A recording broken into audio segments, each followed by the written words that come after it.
Linda Rice is usually a terrific trainer. Over the years, she's really been been a top-notch trainer in New York. She's having a tough winter meet, that's for sure. She's only 13 for 130. That's very unlike her. I mean, what's the best you think he could possibly run? Another 12? 11. But he's never run an 11 in his life. He's heading that way. But you don't head that way at the age of 6. This horse obviously not the same horse he used to be. What's wrong with the dog? The dog is someone's at the door. So I like that. Watchdog. Yeah, a real ferocious watchdog. The 12 is Ray Gay. What's that? He's not very big. I kind of can hear. I heard that. Yes. And you heard that in the bark. So yes, in the bark. I'm a bark expert. Yes. If it came to break in, you wouldn't worry about the little. No, not with that bark. No, that wouldn't. Be... So there are certain horses that run whatever they have to run to win. Yeah. You know, and that could be the case here. And it's just like there are horses that'll never win, and they'll run whatever number they have to run to lose. Do you get any information at all from there, from the UAE Derby? Yeah, from Chad. What do you mean? I mean, sheets. We have sheets. Yes, we make numbers for UAE Derby Day. You know, we've never done that before, so no, we're not going to start now. So.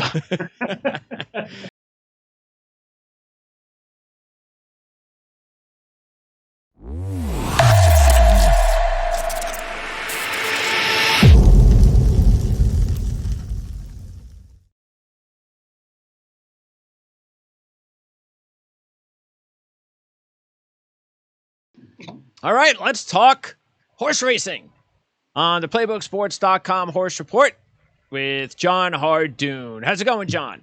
Good, Greg. How are you? I'm doing good, and we're coming off a good week last week.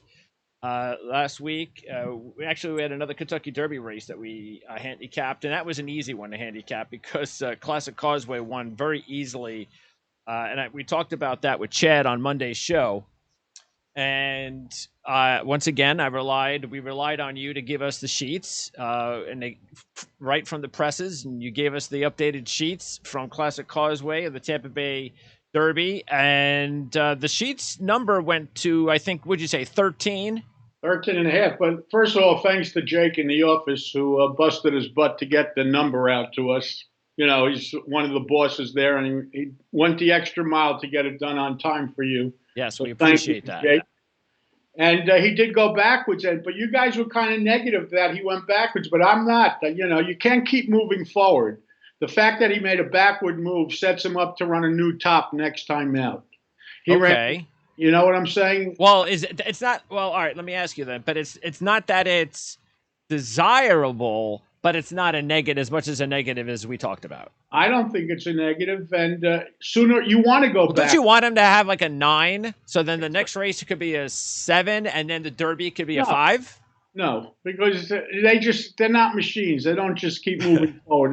The great ones do. That great, by the time they get to the Travers in the summer, they'll be running 0. That just doesn't happen. Well, we don't care about that. We care about the Kentucky Derby. Chad always makes his analogies with football and other sporting events, but it's kind of the same thing with, when you have a big game coming up in 2 weeks, sometimes you have a letdown the game before, right? And sometimes you blow it. But if you win with playing a bad game, well, that's a good thing. He won with a bad number. So I don't think it's so bad. I know it's very strange for the average, and this is why the sheets are so important, because the average fan watching the race could think, oh man, he dominated.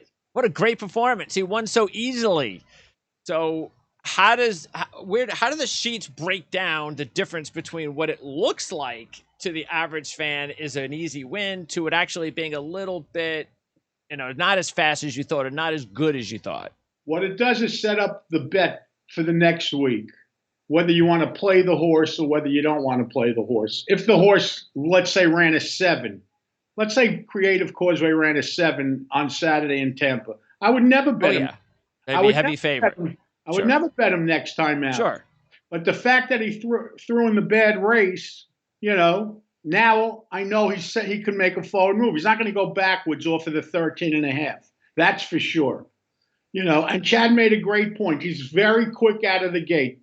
He's very quick out of the gate, which is a big plus for him. Problem with him is, like Chad said, there's going to be plenty of other speed in the race. No easy leads. He had another easy lead last week. And the horse. Is that why his number wasn't as good as we thought maybe it should be? Well, he went slow. So that was it. The horse that I liked in the race, Shipstation or whatever the heck his name was. Shipsational. Say that 5 times fast. Anyway, the problem. What's his number? I didn't get his number, but he had 3 straight 11s coming in. Yeah, well, he ran 11 minus last time out. 2 starts back was actually a little bit of a forward move, but he was up against it. They were going slow, and he had a tough trip. He was wide throughout. He was 3, 4, and 5 wide throughout. He never gave the horse a chance because they were going so slow, so he didn't have a pace to close into. Okay. But, the race he ran was also good. But let's see what happens. What's the difference then? What is it? Give me that, because this could be a whole show. So just quickly, give me one main difference between Beyer and Sheets. Sheets are 100 times more reliable. Beyer, they feed it into a computer, and Chad made a great point. A lot of the Beyer figures lately have to do with who's the trainer, what they expect the horse to do. Like that one-eyed horse came up very slow in the Sheets. It was a 14.5 or whatever. And everybody moved it up. Everyone made the race better than it really was because it was the Sam F. Davis or whatever race it was. So the computers go, okay, so if it's a big race, if it's a good jockey, they go and fudge the number. Okay. They were trying to get that Chad Brown horse to run a better race than he did when in the New York race. Why? Early vote because it's Chad Brown. The horse won. It's the sexy kind of horse. So they play favoritisms. Kind of. They're not supposed to. That's the difference with the Sheets. They don't know or care who the trainer is. And they don't know and care whether it's a stakes race or a claimer. Right. Yeah. That's why we have cheaper horses that will enter in stake races that'll win off of the numbers because we're betting raw data where it's not so much like that. It wasn't until when Beyer came out with numbers, it wasn't supposed to be. It's supposed to be more like the Sheets.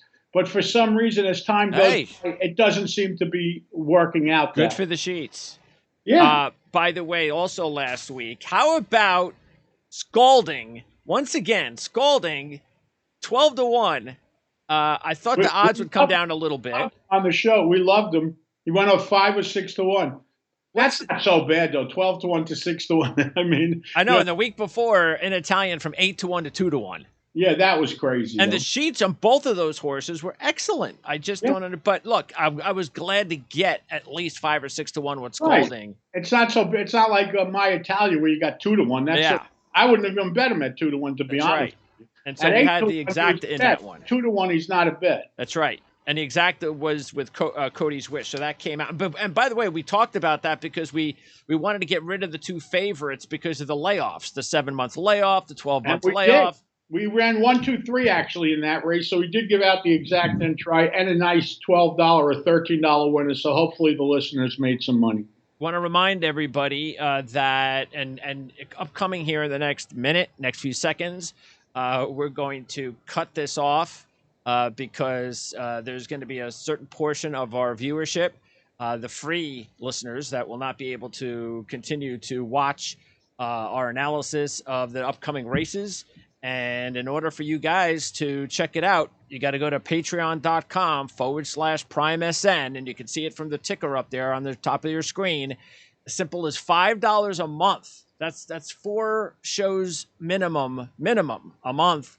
That's $1 a show. Which is minimum 8 races a month. So come on, $5. By the way, we're going to have promotions. We'll be giving out content. We're going to have prizes to give out that are really great prizes. Right. To be honest with you. Yep. So it's worth it just for that. We're going to hold off the surprise as far as that's concerned in the next few weeks. But starting next month, we're going to have some really cool things to give away. So I want to remind everybody about that as well. Okay. So, by the way, the 2 races that we're going to talk about today are going to be, we're going to have one at each track. One's at Aqueduct and one's at Oaklawn Park. And Matthew, I said it again last week, Matthew's the only one that decided to up his tier from $5 to 15. And by the way, we decided to lower. This is also an extra benefit. We decided instead of having 3 tiers, we're going to have 2 tiers. We're lowering the 15 to 10. So Matthew will not be paying 15 anymore. Starting in a month, he's going to be paying 10 if he continues to re-up. And so anybody new that pays 10 instead of 5 gets the opportunity to choose the race of the week. And Matthew, because he's the only one in the second tier, has been choosing the race every week that we provide for him, 4 or 5 races. He has chosen race 8 at Aqueduct, and that's what we're going to start with today. So this race is going to go off at 5 o'clock Eastern on Saturday. What is all of this stuff here? 6 furlongs, we know that. $74,000 purse for 3-year-olds and up, we know that. But then there's a lot of other rigmarole. What is all that? It's an optional claiming race, which means it's an optional claiming race for $45,000. You could enter your horse to be claimed in this race for $45,000, or you could run him and be protected. So there are a couple of horses in the race: the 6, Money in the Bank; the 7, Sakatori; the 10, Running with Scissors; the 11, He Loves a Fight. Any one of those horses could be purchased for $45,000 if you choose to claim a horse out of the race. The other horses are protected, and they can't be claimed. Okay. And then they also have to be foaled in New York State. Oh, is this for New York breds also? I think you get a bonus. Oh, no, you're right. The whole everyone in the race is a New York bred. Okay. Yeah. All right. But as far as when you're the average fan and you're a novice handicapper, do you really care about any of that stuff? Well, you do care if the horse is in for a tag, because it means that the connections are willing to lose the horse. Which is a bad thing for the horse. Oh, it depends. When you're running claiming races, it's called equine poker, because, you're daring someone to claim the horse and you want to run him in a spot where you think he has a shot to win. And if a horse wins 4 times in a row, for example, and then he drops in for a tag, well, that should put up a red flag. Obviously, there's some sort of concern. The horse just won 4 times in a row and they're willing to lose him. What's up? Yeah, okay. But some operations are so big and they have so many horses, or if a trainer feels that a horse is starting to tail off and, he only has a couple of good races left in him before he needs some sort of vacation, well, let's run him for a tag and let's win a race and let someone else take the time off, letting him recoup and come back.